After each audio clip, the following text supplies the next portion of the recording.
and there's still a lot of turbulent weather to carry us through before the end of the long weekend if you're off. We do have the main player on the map. Obviously, this is another Colorado low with a lot of oomph to work with. There's going to be snow, freezing rain, ice pellets, and rain, maybe even some thunderstorms, gusty winds improving through Atlantic Canada as the system clears. This is system number 1. Of course, this is going to be system number 2. And out west, we do have another system moving through the prairies, and that continues to produce some snowfall, but it's highly localized. Now, in terms of the temperatures, generally seasonably cool across much of the region. The exception, south coast of BC, through the interior as well. Through Saskatchewan, Manitoba, similar story. The basically the only outlier. Active weather-wise, we'll start off with what to expect with your forecast conditions. 13 degrees Victoria, 14 through Vancouver. Still dry and mostly sunny through southern Alberta, southern Saskatchewan, and much of southern Manitoba with a mix of sun and cloud. And yes, that will likely change a bit in some areas for Sunday. The exception will be BC. It looks like a stellar traditional Saturday-Sunday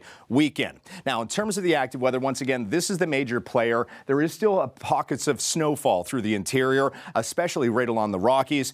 South coast is going to be dry. Central north coast, a little bit of precipitation, but nothing overly impressive. This system will once again continue to affect northern Alberta, northern Saskatchewan, and then it drops down towards central and southern Manitoba. But once again, this is not a storm. It's just a fairly weak system. And once we get that clear of the area, we still have some residual snowfall up the foothills in towards Calgary, Red Deer as well.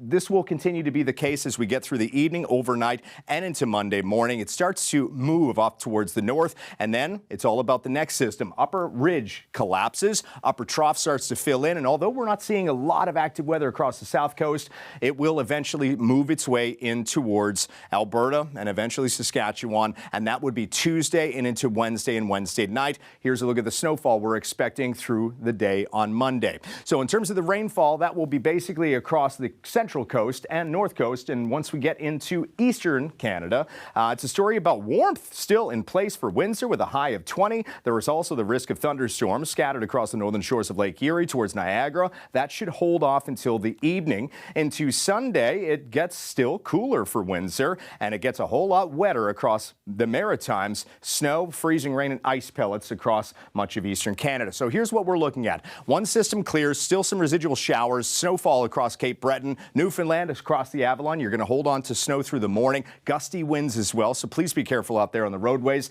This is obviously the big player. Snow through Timmins, moving its way eastward. There's going to be a large area of ice pellets that will likely accumulate. That will push up the St. Lawrence in towards New Brunswick. Southern Ontario, once again, rain and thunderstorms, heaviest through the evening and beginning stages of the overnight. Then the cold front clears off towards the east. The focus then becomes Atlantic Canada. Rainfall, ice pellets, snowfall. Snowfall will be pretty much the precipitation type of choice until Sunday night. Then it starts to warm up enough for a transition over to showers. And across southern Ontario, you're looking at a gusty day still on Monday with some pockets of lake effect flurries. But the bulk of the snowfall will be obviously to the north. It stretches through the Gaspé, and then it moves its way in towards Newfoundland. And once again, it's all about the potential for freezing rain and ice pellets. This is what has already fallen through Saturday, and then it basically starts to fill in, moving west to east, moving its way in towards Atlantic Canada. So that's a full look at your forecast. Rain is also on the map across southern Ontario, eastern Ontario, and in towards Atlantic Canada.